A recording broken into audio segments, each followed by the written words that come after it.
a bikini scene, nobody is going to pay to watch like Jackson Pollock on your butt cheek. Well, yeah, but she wasn't wandering onto the set of The Ghost Whisperer, That's true. like looking like that. She was on vacation, you know? It's like, dude. Okay. Who cares? Would any one She'll of go see her personal trainer the next day, and he'll give her a couple doses of Dexedrine, and she'll be fine. Would any one of us actually kick her out of bed? Not me. Okay. Yeah, me neither. I'm going to say I would only because Mary's in the room, and I still think she might have sex with me someday. Okay. Keep dreaming. If she was a lousy lay, I would not kick her out of bed, but I may not invite her back for a fifth or sixth time. That's the thing. I would not kick her out of bed, but I'm not above chewing my arm off to not have a conversation with her the next day. Well, I mean, so what if they got a little spackling or whatever you want to call it? At least it shows they're more human, because honestly, I wouldn't want to date a perfect guy because it kind of makes you a little insecure. So it's like, okay, they're human too. You know, I can breathe a little easier. You know, he may have a little beer gut, but that's okay. See, don't you just love women the way they think? Because, like, yeah, you know what? A perfect woman might make me feel insecure, but so what? Yeah, all my friends will be turned green with envy, and they'll be going, you son of a bitch. That's what my a back. perfect woman is for, to make your friends feel Exactly. insecure. In other words. It's like, yeah, I can't stand being around her, but damn, she's hot. Bring it on. That's about all she's good for. Hey, look at what I'm hitting. Suck it, you. I mean, you think about it, like, when a guy breaks up with a hot chick, and all the other guys are like, he must be stupid to break up with her. Not even thinking like, well, maybe she's a total bitch. No, She set all here's his the comics thing. on fire. No matter how good looking, no matter how gorgeous she is, there's some guy somewhere who is sick of her shit. Oh, yeah. Today's T-shirt expression was brought to you by Jason. That's right. That's right. I think I saw that. I actually saw that in a bathroom at some bar. It was on the wall. Brian Posehn has a great bit where he talks about it, because he's married to a really cute girl, and he's not a guy who looks like he should be with a really cute girl. And he's Some like, would say That's like a hideously shaved freakish. Sasquatch. yes, he does. With glasses. And he's like, I just can't wait until I'm like 80 and my girlfriend's 80 so that we can walk down the street and nobody's going to be saying, whoo, how'd he pull down that sweet 80-year-old tang? He must have a huge old cock. Vern Troyer has a sex tape.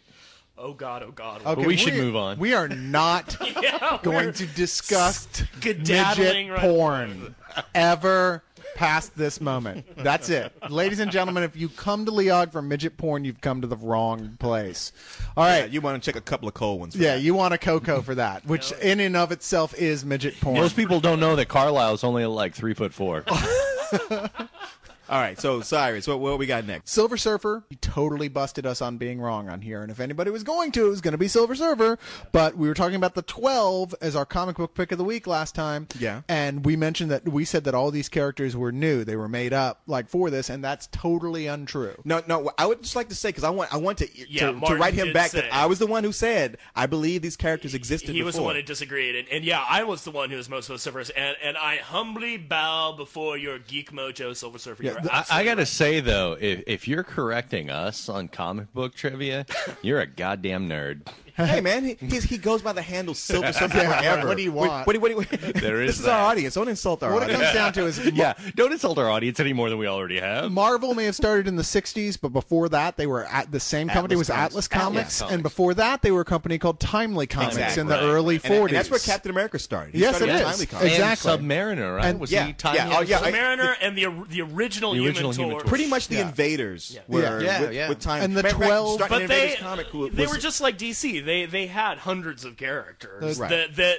most of which would do just like a one shot. Like the Blue Blade, who's one of the characters in the 12, he like appeared in one thing, one issue Yeah, ever. Kind of like Almost Spidey in all Amazing Fantasy. Right. It was just kind of a one-off little Sure. anthology. It is almost like it's Straczynski's Watchmen. Yeah. Of taking these, with the Watchmen was based on the Charlton characters, like no, not kinda. Any Alan Moore kind originally about it, wrote yeah. it to where Nighthawk was going to be, Night Owl Owl was Blue Beetle, and Rorschach was the mask, or he excuse was me, the Rorschach question. was the question. Dr. Manhattan was Captain Atom.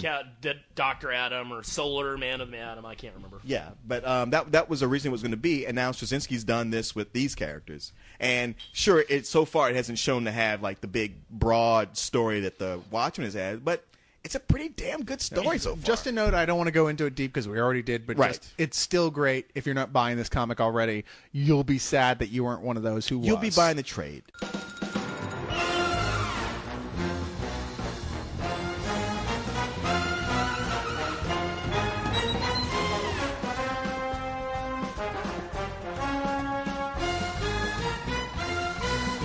Judd Apatow, who of course everybody loves right now. He's the guy who's making all these big movies like 40-Year-Old Virgin Sure. and Knocked Up and Yeah. Superbad, and more recently Forgetting Sarah Marshall.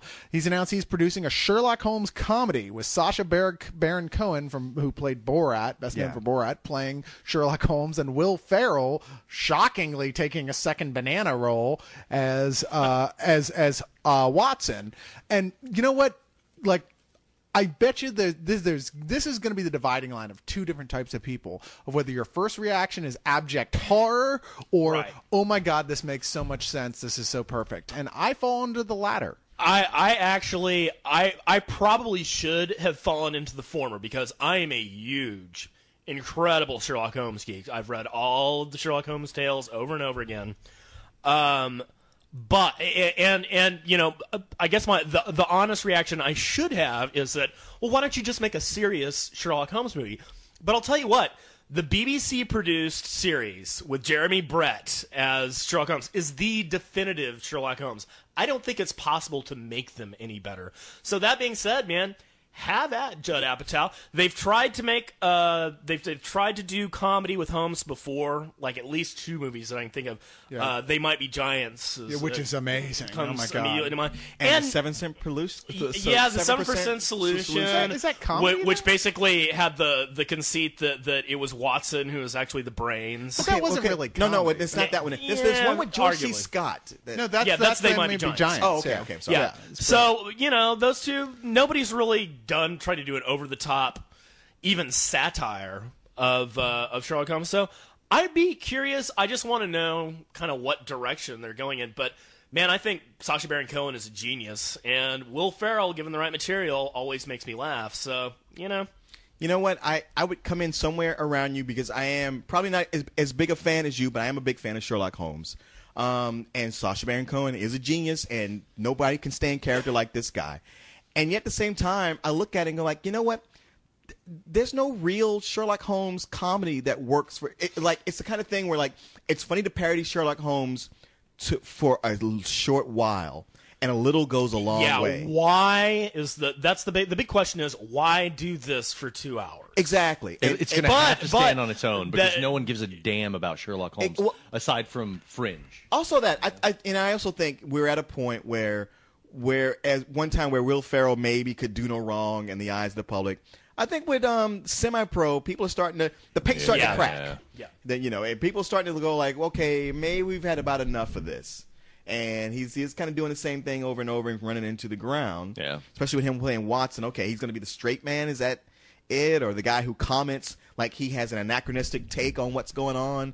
I don't know. I mean, to me, I'm really not looking forward to it. I mean, I love seeing Sacha Baron Cohen on the screen, but this particular project, I'm not looking forward to. I hope it'll be good, but when you guys told me about it, I'm not expecting it to be good. I'm honestly expecting Judd Apatow to join the Farrelly brothers real soon. Yep. As being the toast of the town, going from that to no one gives a damn. It's going to the well too many times to do the same thing over and over. Yeah. I'm still waiting for my Sherlock Holmes and the Vengeance of Dracula adaptation. The Fred Saberhagen books, right? No, it was an actual script that was floating around Oh, okay. that almost got greenlit or something like that years ago. It was talked about on a different movie website quite frequently. Because there's a trilogy of books by Fred Saberhagen of Dracula and Holmes, and it turns out that they're actually related. And they're like distanced by generations, but for whatever reason the genes come around that they look like they could be twin brothers. That sounds really cool. And it was actually a really I neat believe they little both series. have been played by Peter Cushing at various Yeah, exactly. Yeah.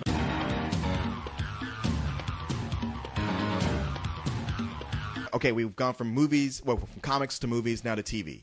And our favorite show, The Venture Brothers. Yes. And, How good was this last week's episode? Oh, damn, it was my favorite of the season. I still Was haven't it your seen favorite? So, Yeah. It's funny because it wasn't my favorite of the season, but I've still loved every episode. I watched on my computer streaming since I didn't get cable until today. But I actually spat beer onto my laptop. Oh, you know what? I got to tell you, like, as much as I was like watching this episode and thinking like, well, it's not doing it for me like the others did. There was a moment in it where I laughed harder than I did at any other, and it's just something simple. It's just that moment when Dean goes nuts on that kid and starts beating the shit out of him. And they're about to break it up, and Brock comes and goes, "Oh, come on, they're just kids. Come on, kids will be kids, Doc. Just let them go." I actually cracked up when he's asking the Moppets or whatever their name is. Okay, you kids are kind of creepy. Yeah, when he says that, and then he pulls the microphone over. He's like, "Hey, Monarch, you better come get him before I pitch him back to you," or whatever.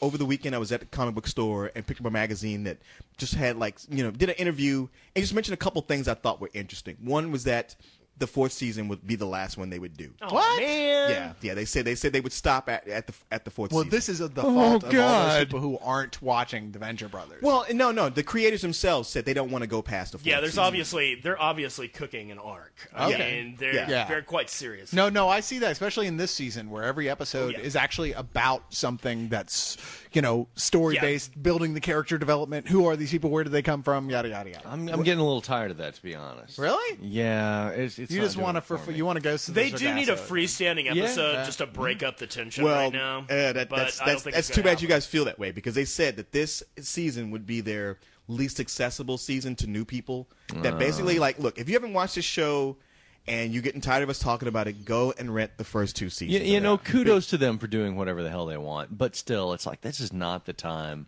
I think it is, because look, they had 2 seasons. If they're only planning one more season, then they had 2 seasons. They're saying, look, with this 3rd season, we're not going to back up and retell people's origins. Look, at this point, you should know what's going on, or if you don't, go find out, and then you can come along with the rest of us. One of the things about it was that it concerned the voices, and they were ticked about the fact they couldn't get David Bowie, because he apparently did a voice on some other cartoon, like the Fairly Odd Parents, I think it was. And as much as they included David Bowie as a character throughout their 2nd season, lots of references in the first, had him in there in the 2nd, and still could not get him to come do a voice. Huh. Well, there was also the whole Stephen Colbert hubbub that was the other thing earlier this year, which he was the voice of Mr. Impossible. of Mr. Impossible, the Mr. Fantastic kind of retread. Was he?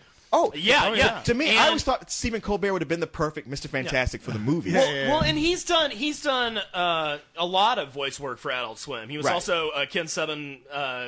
Phil Ken Seven. Phil Ken Seven on Harvey Birdman. But apparently, now that the Colbert Show has become the phenomena that it is, they basically tried to contact him, and they were contacted back by probably an intern of some sort going, Mr. Colbert neither has the time nor the interest in doing your implied, in quotation marks here, little show. Oh, well, let's hope he's not getting too big of a head. I don't think so. It sounds like, something probably got lost. Somebody got their wires crossed. Hopefully, see, the thing is about show business, what you have to understand is that in show business, everybody talks nice about everybody else. Even when things end badly, they tend to say, well, we had creative differences. We're going a different way. We wish them the best.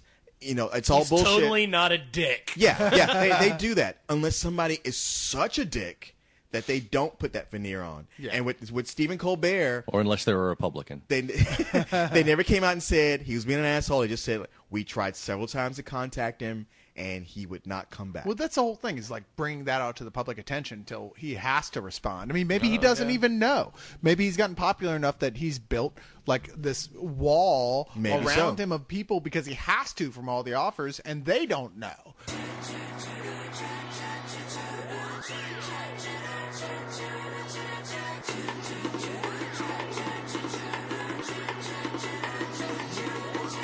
Azteca asks, what was your favorite comic book that abruptly ended, either axed by poor sales or it fell apart by the powers that be? Every trade paperback has been published by Boom Studios, except for the one that I worked on. Boom Studios. Yeah, they. You mean it's a current publisher right now. Doing a lot of good stuff, by the way. They have, but it's mostly run by a guy who was a screenwriter. And I feel like maybe they were for a while a warehouse for all his unsold screenplays. So they'd be series and they get published in the trades, and then you get where's the rest of this? And it's oh, sorry, this is the last issue. We never finished the story. And I just got done reading my 4th book of theirs like that, and I'm really pissed about it. I mean, the obvious answer for me is everything First Comics published. Yeah. Which I guess there were kind of sort of endings. I mean, they did 3 of my favorite comics of all time, Badger, Nexus, and Grimjack, which have all been picked up since after long breaks by other companies like Dark Horse. But it's just not the same anymore. It's too long. I mean, Mike Barron, I think, was like, "Oh, really?" Who wrote Nexus and Badger. It's like, "Oh, you want me to write this character again?" I totally forgot what was going on. I never really read Badger, but Nexus was cool. The Nexus is amazing. Nexus, that was my favorite comic. But even the Nexus stuff he wrote later was like the same thing. It was like, oh, well, I don't really have the passion for this anymore, but it's a paycheck, I guess. No. They're doing new issues of Nexus. No, I know they are. It's just not the same anymore. True. Is what I'm saying. Well, it's not, the passion isn't maybe there. it's because you've gotten older. No, maybe it is because I've gotten older, and I've gotten a lot older. Yeah. Now, Leon, you actually worked on Grimjack. I did. We're not going to without going into a lot of detail. I worked on Grimjack for like the last 3 years. Which it was is ironic published. because that was literally my favorite comic. That's so funny. And then when we first met, it turned out we had these 2 big things in common: Electric Light Orchestra, right? Which a black guy who likes ELO. What the hell is this? I am about? D1. You're the legends were true. Jeff Lynne contacted me a long time. I feel like I should take you to some ancient archaeological location, and the doors will open to the treasure. You know. Oh wow, cool. Maybe they'll make like that big jukebox alien spaceship come out of something. Because that would be awesome. He's like the green-eyed Asian girl. Exactly, he's the green-eyed Asian girl. Then we could go have space battles with Journey in Boston. What is the space baby thing? And I've gone and alienated half the audience. Well, and now, audience, if you can pick out at least 5 of the 10 obscure references we just made, you could win a visit from Bo. Well, it's funny because I was in Austin Books on Sunday at a comic shop, and I see where they're starting to reprint all those Grimjacks and John Sable Freelance. And I did work on like a couple of John Sable Freelances, an issue of Badger. But they haven't like reprinted any of the issues I worked on. I was like, man. They only reprinted the good ones. As Leon checks the mail repeatedly. Yeah, my residuals, Jack. I would have to say that mine, and this is a recent one only because I couldn't really think of anything else. It's one I let Leon borrow recently, Highwaymen. Okay, I'm gonna give it back to you. I'm sorry. No, I'm not worried about that. Yeah, he keeps hoping it's going to end. I'm far past the collector's mentality, but yeah, that was a great series, and it was a mini series, but they were going to do several mini series, and the first one didn't do well enough. It's this great. A couple of super spies past their time in the near future, smuggling this human weapon across the country, basically. So. It was a Wildstorm comic. It was written by one of the guys from Entertainment Weekly, I think. One of the writers there. Really? Yeah, it was a hell of a lot of fun. Well, how long ago is this? It was like last year, right? Or the year before that. Several months ago. Yeah. Oh, okay. And it just ended? Like, oh, sorry, that's it. Well, they finished up this arc because it was done in miniseries. They finished up this mini, and then they were like, and they laid all these threads for other ones, and then they just kind of said, okay, we're not going to do any more. It didn't sell well enough. But it was so damn fun. I'm just still pissed that Cerberus never appeared in Spawn again, but still, that's a whole other story. Yeah. That's a whole other podcast involving much insanity. That's true. Now, Bo Cephas, what about yourself? You know, I've been pretty lucky. I mean, nothing's really like come to a screeching halt, but I was a big fan of the original Moon Knight run, which I guess went to issue 36, and they just cut off. Yeah, they really just kind of went and wah, that's it. And they attempted to relaunch the series like several times. None of them in any way that worked for me up until this most recent. I was gonna say I heard the new one was good. I probably heard it from you. They've got some really good stuff going. Too bleak. The last like 2 issues, it kind of fell on its face a little. So I'm wondering if it's going to be able to pick itself up. But the next issue that is going to be coming out is going to be featuring a crossover with Werewolf by Night, which is where he got his start. So Werewolf. I love him. Whose name is actually Jack Russell, which makes me laugh.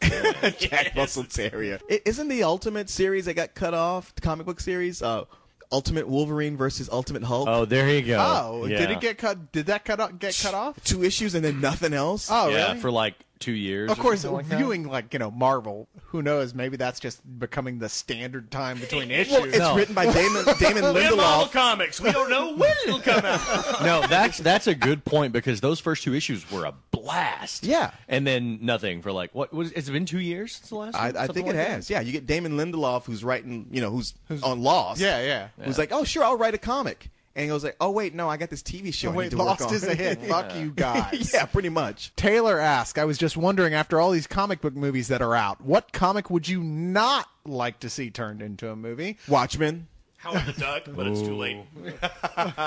I'm right there with both of those. Yeah. Those are good answers. But mine is The Sandman. I don't want to see it. It's my Yes. favorite book of all time, Yeah. and there's no way to do it as a movie. There's just no way. Yes. Fuck it. Don't leave it alone. It's perfect as it is. There's so many make me nervous. Like I just watched Daredevil again last night because I'm a masochist. Yeah. And the idea that Mark Steven Johnson might get anywhere near Preacher scares the shit out of me. Yeah. Because Preacher was like one of, if not my favorite comic book series of all time. Yeah. And this guy has doesn't have an ounce of subtlety in him. No, you look at Daredevil, you look at Ghost Rider, and you realize he's the absolute wrongest guy. He's just like Brett Ratner. He could be mistaken for Brett Oh, Ratner. I'd take Brett Ratner over him any day. I would too. He's worse than Ratner. They could both be mistaken for directors, but they're not really.